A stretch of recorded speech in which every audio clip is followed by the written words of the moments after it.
호피 인디언의 전설을 찾아서. 그럴듯하네. 퀸이 목소리 낮추는 걸 잊고 소리쳤다. 마리아가 퀸을 향해 조용히 하라고 눈치를 챘다. 미안, 땅 밑에 보물 같은 게 숨겨져 있다는 거지. 교차한 화살표 아래에서 우리가 찾으면 된다는 얘기지. 퀸의 속삭이는 목소리에서 흥분이 고스란히 느껴졌다. 하지만 코디는 메시지의 마지막 부분이 아무래도 신경 쓰였다.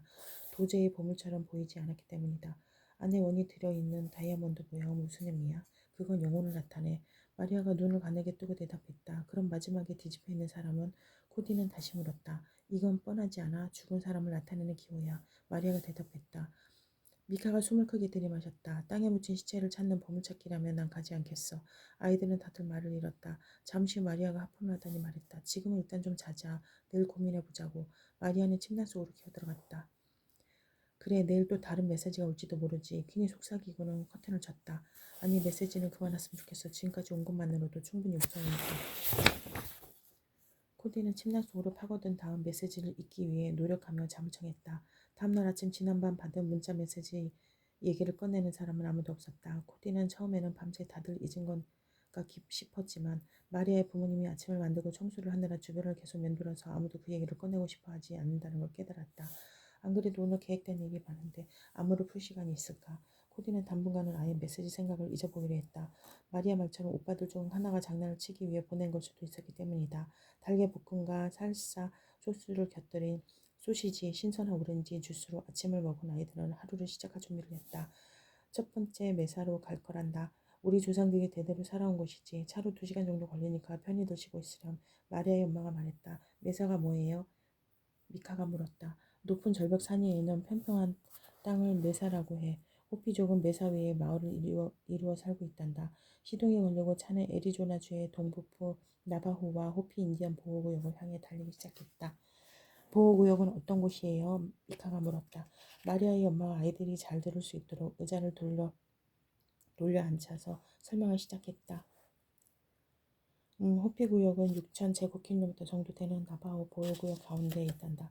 메사 세 곳에 걸쳐 12개의 마을이 있고 2만 명가량의 주민이 살고 있지. 첫 번째 메사에서 가장 오래된 마을은 월피라는 곳인데 1690년에 만들어졌대. 우리가 방문할 곳들 중 하나지. 아직 전기나 수도, 가스도 없이 전통적인 삶을 유지하고 있는 사람들을 보면 아마 많이 놀랄 거야.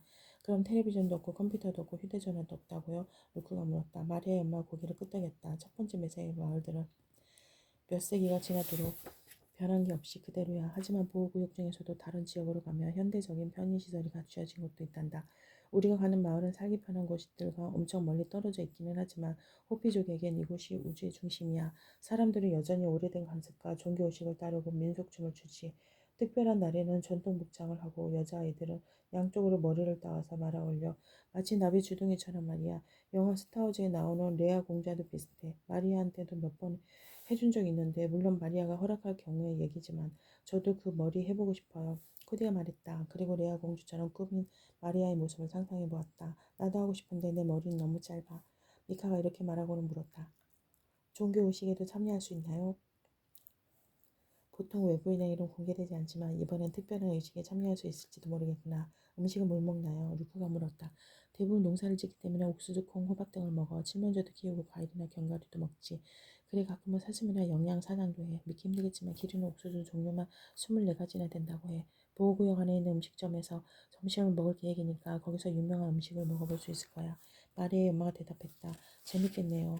영양 고기는 별로지만요. 코디의 말에 마리아의 엄마가 웃음을 터뜨렸다. 그건 나도 그래. 닭고기랑 비슷한 맛이 난다더구나. 기념품 가게도 있나요? 가족들에게 공예품이나 장식으로 사다 주고 싶어요. 카치나 인형도 사고 싶고요. 미카가 말했다. 예술가들이나 공예가들에게서 직접 물건을 살 기회도 있을 거야. 마리아의 엄마가 목에 걸고 있던 터키색이 박힌 은목걸이를 어루만지며 말했다. 이것도 지난번에 여기 왔을 때 산 거야. 너무 예뻐요. 미카가 감탄했다. 질문 시간이 끝나자 아이들은 의자에 기대 앉아 건조한 바깥 풍경을 내다보았다. 이따금 선인장을 비롯한 사막 식물이 나타났다 사라졌다. 코디는 보호구역에 사는 사람들은 생존을 위한 물을 어떻게 얻는지 궁금해졌다. 메사가 눈에 들어오기 시작하자 마리아의 엄마가 창밖을 손으로 가리켰다. 저게 바로 메사라는 거야. 멀리서 보니 메사는 꼭대기가 평평한 산처럼 보였다. 사람이 지어놓은 집 같은 건 전혀 보이지 않았다. 보이지 않게 숨겨놓은 걸까? 마리아의 엄마가 말했다. 30분 정도 더 가면 도착이야. 매사에 가까워지자 가이드 없이는 출입할 수 없다는 안내판이 보였다. 우리의 문화를 존중해주세요. 마을과 풍경의 사진, 동영상 촬영, 그림, 음성 녹음을 금지합니다. 사당이나 키바에 접근하지 마세요. 지정되지 않은 장소에 가지 마세요. 떨어진 깃털이나 도자기 조각을 줍지 마세요. 감사합니다. 코디는 그게 실망했다. 가족들에게 보낸 사진을 찍고 싶었기 때문이다. 사진 위에 못 찍게요. 캠핑카나 매사의 옆으로 난 가파르고 좁은 흙길을 오르기 시작할 때 코디가 물었다. 부족의 사생활과 신성한 공간을 보호하려는 거야. 마리아의 엄마가 대답했다. 반쯤 올라가자 갑자기 길이 넓어졌다.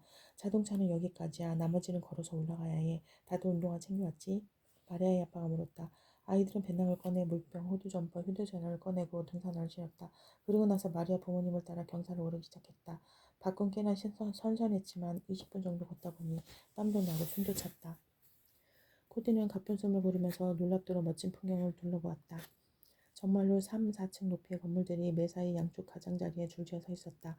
우와, 집들이 꼭대기에서 미끄러져 떨어질 것 같아요. 너무 아슬아슬해 보여요. 코디는 감탄했다. 대부분의 집들이 진흙을 반죽해 만든 거야. 거의 몇 세기가 된 건물들이지. 4층 높이의 집들은 외벽에 기대어 있는 사다리를 타고 올라가야 해. 마리의 엄마가 설명했다. 코디는 집들 사이로 나 있는 좁은 골목길을 걸으며 주변을 관찰했다. 몇몇 집들의 대문이 활짝 열려 있었고 그 출입구는 화려한 색의 천으로 가려져 있었다. 어떤 집 앞에는 개가 누워 있었고 세발 자전거 2대가 놓여있는 곳도 있었다. 또 어떤지 현관 계단에는 할아버지가 한 분이 앉아서 지나가는 관광객들을 구경하고 있었다. 정말 놀라워요. 우리가 정말 여기 왔다는 게 믿기지가 않아요. 코디 말에 마리의 엄마가 고개를 끄덕였다. 운이 좋은 거란다. 가이드가 없이는 들어올 수 없는 곳인데 우리가 친척이니까 가능한 거야. 마리아의 아빠는 나무판에 덧대어져 있는 둥그런 벽돌 건물 안에 멈춰서더니 아이들을 향해 말했다. 첫 번째 매사에서 가장 오래된 마을 월피에 온 걸 환영한다. 이곳은 1690년에 호피 인디언들이 지은 곳으로 계곡보다 90m 정도 높은 곳이야. 마리아의 아빠가 둥그런 건물을 가리켰다. 이건 키바라고 해. 종교의식을 하기 위해 모이는 지하 공간이지. 큰 화덕이 있는 곳에서 사다리를 타고 내려가야 해. 키바에는 남자만 들어갈 수 있단다. 왜 남자만 들어가요? 미카가 물었다. 전통이야. 마리아의 아빠가 간단하게 대답했다. 그럼 여자들을 위한 특별한 공간도 따로 있나요? 오, 물론이지. 마리아의 엄마가 앞으로 걸어 나왔다. 호피 인디언의 기원에 대한 이야기에 호피 사회의 뿌리에서 여성은 무척 중요한 역할을 해. 우선 어머니 돼지가 모든 살아있는 것들을 낳으셨지. 부족 제도도 모계 사회야. 어머니를 통해 부족원으로서의 자격이 전해 내려간다는 뜻이지. 집이나 밭, 정원을 소유하는 것도 여자야. 멋진데요. 코디는 진심으로 감탄했다. 매사 가장자리에 서서 아래로 멀리 펼쳐진 계곡을 내려다보자. 지그재그 모양의 오솔길이 멀리까지 쭉 이어져 있었다. 미카도 옆으로 다가왔다가 얼른 뒤로 물러났다. 내려다 보니까 어지러워. 마리아의 아빠가 미소를 지었다. 매일 물 양동이를 들고 저 길을 오른다고 생각해보렴. 여기는 수도 시설이 없기 때문에 여자들의 집까지 물을 길어와야 하거든. 아직까지도 이 마을에 우리가 당연하게 여기는 전기나 수도 같은 기본 시설이 전혀 구비되어 있지 않아. 전기 없이 도대체 어떻게 살죠? 요리도 해야 하고 텔레비전도 봐야 하는데 퀸이 물었다. 호피족은 매우 슬기롭단다. 그리고 단순하게 살아가지. 아, 그리고 휴대전화도 안 터지니까 알고 있으려. 루크가 휴대전화를 꺼내 확인하더니 어깨를 쓱하고는 도로 주머니에 집어넣었다. 왜 저 아래에다 집을 짓지 않았을까요? 적의 침략을 방어하기 위해서란다. 매사는 땅에서부터 90m 높이에 있기 때문에 접근이 매우 힘들지. 게다가 적이 오는 걸 하늘에 볼 수 있으니까 방어하기 더 쉽겠지. 마리아의 아빠가 좁은 골목을 따라 다시 걷기 시작하자 아이들도 그 뒤를 따라갔다. 걷다 보면 호피장인을 만날 수 있을 거야. 바구니 만드는 사람, 은세공인, 카지나 조각가, 화가, 도예가, 배 짜는 사람까지 자유롭게 구경하면서 궁금한 거 물어보렴. 필요한 걸 사도 되고 안으로 들어오라고 하면 예의를 갖춰서 행동하렴. 진짜 안에 들어가도 돼요? 코디가 물었다. 마리아의 아빠가 고개를 끄덕였다. 코디는 집 밖에 손만에 알록달록한 카지나 인형을 줄지어 세워놓은 곳을 발견했다. 코디는 인형들을 천천히 구경하면서 주변을 서성었다. 검은 머리에 길게 기르고 청바지에 티셔츠 차림인 10대 소녀가 근처에 앉아 인형에 색칠을 하고 있었다. 정말 예뻐요. 직접 만든 거예요? 코디가 묻자 소녀가 고개를 끄덕였다. 들어와서 봐도 돼. 다 파는 거야. 인형은 크기와 모양, 입고 있는 옷이 모두 다 제각각이었다. 코디는 나비 모양 머리 장식에 고이 접은 날개처럼 보이는 아름다운 망토를 한 카지나의 손을 보았다. 그건 팔히크마나 나비 아가씨야. 옥수수 농사에 성공을 도와주는 춤꾼이지. 마음에 들어요. 얼마예요? 25달러. 아, 코디는 생각보다 비싼 가격에 놀랐다. 지금 가진 돈은 20달러밖에 없어요. 코디는 배낭에서 지갑을 꺼내 말했다. 그래, 20달러에 가져가. 정말요? 고맙습니다. 이제부터 카지나 인형을 모을 거예요. 다른 아이들도 화려한 카지나에 이끌려 모여들었다. 미카는 별 모양으로 장식된 인형을 집어들었고 마리아는 벌새로 뒤덮여있는 인형을 감탄의 눈길을 바라보았다. 키는 늑대처럼 생긴 인형이 간식을 보였고 루크는 춤추는 뱀 인형이 마음에 든 모양이었다. 자신을 그레이스라고 소개한 소녀는 각각의 인형에 담겨 의미를 선명해 주었다. 별 모양은 별과 행성을 상징하며 벌새는 빨리 달리는 사람을 나타내는 거라고 했다. 늑대는 음식을 찾는 데 도움을 주고 뱀은 비를 부른다고 했다. 인형을 다 사고 나서 마리아의 부모님은 몇 미터 떨어진 집으로 아이들을 데리고 갔다. 이제 우리 가족을 만날 거란다. 코디는 흙벽돌로 만든 1층짜리 집을 바라보았다. 주변에 다른 건물들과 비슷하게 생겼지만 그 집 문에만 특이하게 그림이 그려져 있었다. 놀랍게도 그 그림은 암호클럽이 받은 메시지에 포함되어 있는 것들이었다. 거꾸로 뒤집힌 사람의 모양은 없었다. 바로 죽은 자의 상징 말이다. 코디는 친구들에게 조용히 문을 가리켜 보이면서 집 안으로 들어갔다. 아무도 말을 하진 않았지만 다들 서로의 눈을 바라보며 고개를 끄덕였다. 수상해 죽은 사람은 상자나 기호만 빼며 어제 우리가 받은 메시지와 너무 비슷하잖아. 그냥 우연일까? 우연이어야겠지. 여긴 마리아의 친척집이잖아. 안방은 코디의 방보다 작아서 사람들이 들어가자 꽉 들어찼다. 안방 한쪽 벽면에는 나무 선반이 여러 개 달려있었고 그 위에는 20개가 넘는 카지나 인형이 가지런히 전시되어 있었다. 재미있고 귀여운 인형도 있었고 위협적이고 무서운 것도 있었다. 방 한 구석에는 할머니 한 분이 흔들린 자에 앉아 작은 나무토막으로 카지나를 조각하고 있었다. 할머니는 울퉁불퉁한 손가락으로 정교하게 조각을 했고 코디는 할머니의 기술이 하루 이틀 된 솜씨가 아니라는 걸 알 수 있었다. 마리아의 가족들이 6명의 친척들과 포옹을 끝내자 마리아의 엄마가 말했다. 마리아 친구들에게 우리 가족을 소개해 주겠니? 마리아는 자랑스럽게 활짝 웃으며 한 사람씩 소개를 시작했다. 이분은 우리 할아버지야. 마리아 할아버지는 청바지에 티셔츠를 입고 긴 회색 머리를 묶고 길게 늘어뜨리고 있었다. 할아버지는 아이들과 일일이 악수를 했다. 햇빛에 그을린 할아버지의 손은 굳은 살도 만고 거칠었다. 코디는 할아버지가 바깥 일을 많이 하셨을 거라고 추측했다. 환영한다 얘들아. 할아버지가 빠진 앞니를 드러내며 환한 미소를 지었다. 이분은 우리 할머니. 마리아가 주름진 미소로 얼굴로 미소 짓고 있는 할머니를 가리켰다. 조금 전까지 바느질을 하고 계시던 분이었다. 할머니가 나에게 처음으로 카지나 인형을 선물해 주었지. 증조할머니가 반드시 인형이었어. 마리아가 아직도 방 한 구석에서 나무를 조각하고 있는 할머니를 가리키며 말했다. 마리아가 큰 소리로 할머니를 불렀다. 증조할머니.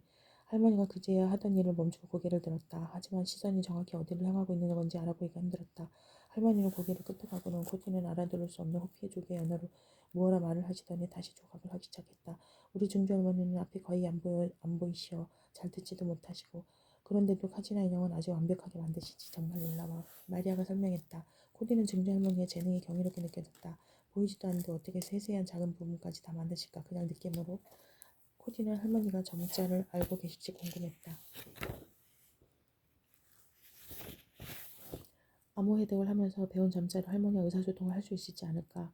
잠시 생각했지만 호피 인디언 점자를 모르니 소용없겠다 싶었다. 여긴 이모랑 이모부. 마리아가 중년부부를 가리켰다. 두 분 다 희끗희끗 흰머리가 섞인 머리카락을 어깨까지 기르고 있었다. 이모는 뜨개질 같은 걸 하고 있었고 이모부는 검은 카이보이 모자를 손에 들고 앉아 있었다. 그리고 여긴 사촌이 호미타야. 껍질 있는 옥수수란 뜻이지. 마리아는 자기 또래로 보이는 여자애를 보며 웃었다. 호미타는 마리아처럼 머리가 길었고 청바지에 티셔츠를 입고 있었다. 그리고 목에는 은질의 터키색이 달린 목걸이를 하고 있었다. 하지만 호미타라고 부르지 마. 한나라는 영어식 이름으로 더 좋아하거든. 한나는 거꾸로 읽어도 똑같이 한나야. 이렇게 똑바로 읽으나 거꾸로 읽으나 같은 걸 회문이라고 해. 어쨌든 우리 같은 해 같은 달에 태어나서 자매나 마찬가지야. 그렇지 않나? 한나는 웃으며 고개를 끄덕였지만 아무 말도 하지 않았다. 아마 낯선 아이들에게 둘러싸여 있어서 쑥스러운 모양이었다. 한나와 마리아는 그냥 보기에도 굉장히 많이 닮아 보였다. 신기하게 한나의 눈에도 마리아처럼 장난기가 숨어 있었다. 마리아의 이모가 자리에서 일어나 옆방으로 사라졌고 다른 어른들은 수다를 떨기 시작했다. 잠시 후 마리아의 이모가 먹을 것을 가져와 방 한건대에 있는 나무 탁자에 올려놓았다.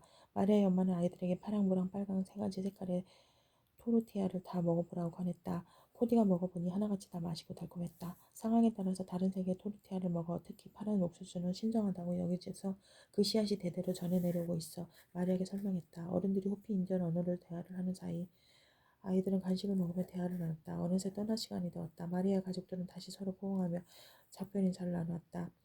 한나가 따라 나오더니 마리아에게 뭐라 속삭이면 조그만 검은 주머니를 내밀었다.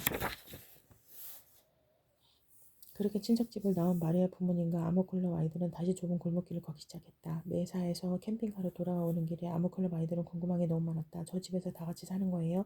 퀸이 물었다. 아니, 내 여동생은 남편은 원래 애리조나주 도시에 살고 있는데 마리아의 증조할머니를 도와드리러 종종 찾아오는 거야. 그러니까 저 집은 증조할머니 집이야. 마리아의 엄마가 설명했다. 앞이 안 보이시는데 카지나는 어떻게 조각을 하세요? 미카가 질문했다. 어릴 때부터 오랫동안 해오던 일이라 가능한가 봐. 지금은 그냥 감각으로 하고 계시지. 대신 인형 복장 같은 건 한나가 도와주기도 해. 한나도 굉장히 재능이 있거든. 아마 집안 내력인가 봐. 안타깝게도 난 재능이 없지만 다행히 마리아는 예술적 감각을 물려받은 것 같아. 난 마리아가 상당히 멋진 예술가라고 생각해. 아, 엄마 부끄러워서 얼굴이 새빨개지마자 소리쳤다. 저도 궁금한 게 있는데요. 집 현관 문에 무슨 그림이 그려져 있더라고요. 거기에 특별한 의미가 있나요? 코디가 물었다. 아, 그 기호 말이니? 응, 각각 의미가 있단다. 점 두 개는 눈이야. 찾아보거나 감사한다는 뜻이지. 찾아보거나 감시한다는 뜻이지. 교차된 화살표는 우정을 뜻해. 아래에 점이 찍힌 활 모양과 안에 원이 들어있는 다이아몬드는 숨겨진 위대한 영혼을 뜻하지. 수백 년 전에 우리 조상 중 누군가가 집을 안전하게 한다는 뜻으로 새긴 거야. 마리의 엄마가 설명했다. 코디는 설명을 듣고도 여전히 이해가 되지 않았다. 왜 문자로 받았던 기호가 문에 그려져 있었을까? 그냥 우연일까? 그리고 문자 메시지에는 왜 죽은 사람을 나타내는 기호도 포함되어 있었던 걸까?